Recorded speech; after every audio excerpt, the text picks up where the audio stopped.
నీ కోరికను సిద్ధింపజేసి నీ ఆలోచన యావత్తును సఫలపరచునుగాక. 20వ కీర్తన 4వ వచనము. దేవుడు మన కోరికలను సిద్ధింపజేసి మన ఆలోచనలు కూడా ఆయన సఫలపరుస్తానంటున్నాడు.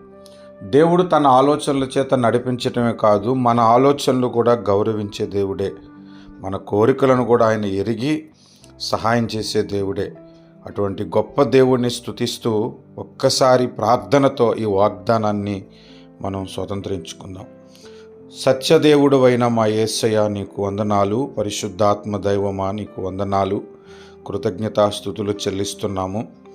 ఈ దినమందు మీరు మాట్లాడిన మాటను బట్టి స్తోత్రాలు. మా కోరికను సిద్ధింపజేస్తానని, మా ఆలోచన యావత్తును మీరు సఫలపరుస్తానని వాగ్దానం చేశారు ప్రభువా.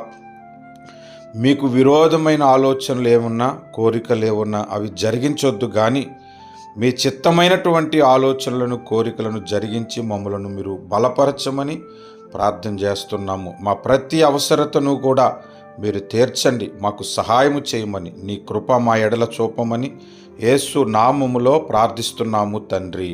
ఆమేన్.